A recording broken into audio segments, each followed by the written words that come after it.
জায়নামাজে কাবা শরীফের ছবি থাকলে নামাজ হবে কিনা? জায়নামাজে, নামাজের মুসাল্লাতে যদি কাবা শরীফের ছবি থাকে নামাজ হবে কিনা? এর উত্তর হলো নামাজ তো হয়ে যাবে, কিন্তু জায়নামাজের মধ্যে খুব বেশি নকশা, খুব বেশি কারুকার্য, এমনকি খোদ কাবা শরীফের ছবিও না থাকাই উত্তম এবং বেটার। জায়নামাজ কেনার সময় প্লেন জায়নামাজ কিনবেন সব সময়। কিরকম জায়নামাজ? প্লেন জায়নামাজ, মানে যেখানে কোনো কারুকার্য নাই, এক কালারের। এটাতে কি হবে জানেন? এটাতে নামাজে মনোযোগ থাকবে। নামাজে কি থাকবে?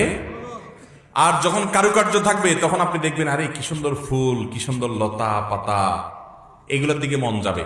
নবী করিম সাল্লাল্লাহু আলাইহি ওয়াসাল্লামকে একবার একটা কাপড়ের টুকরা দিছে নামাজ পড়ার জন্য, তো উনি ওই কাপড়ের টুকরায় সালাত আদায় করেছেন। সালাত আদায় করার পর উনি বললেন, এটা কে দিল আমাকে? এটাতে অনেক কারুকার্য, আমার মনোযোগ নষ্ট করছে, এটা সরাও এবং একটা সিম্পল প্লেন কাপড় নিয়ে আসো। ওইটা আনা হলো, তারপর তিনি সেখানে সালাত আদায় করলেন। কথা কি বুঝাতে পারছি? আবার অনেকে দেখা যায় একটা পাক পবিত্র জায়গায়, সেখানেও সালাত আদায়ের জন্য একটা জায়নামাজ বিছায়, মনে করে জায়নামাজ বিছান ছাড়া আমার নামাজ হবে না। এটা ভুল ধারণা। হ্যাঁ, কোথাও ধুলাবালি আছে, আপনি পরিষ্কারের জন্য, বা ঠান্ডা আছে, আপনি ফ্লোরে জানামাজ বিছায় সালাত আদায় করছেন, করতে পারেন, কিন্তু জানামাজ যেন কারুকার্য না থাকে।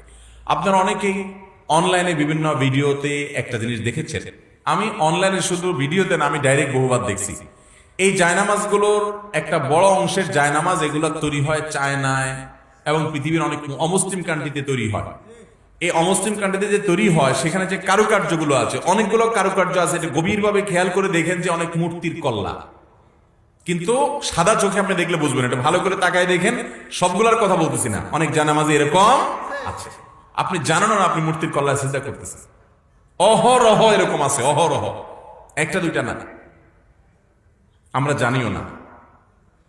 তো যাই হোক, মূর্তির কল্লা থাকুক আর না থাকুক, ফুলের ছবি থাকুক না কেন, এটা আপনার মনোযোগকে নষ্ট করবে। এই জন্য মনোযোগ রাখার জন্য সিজদার এরিয়াতে আপনার এমন কিছু না রাখাই উচিত।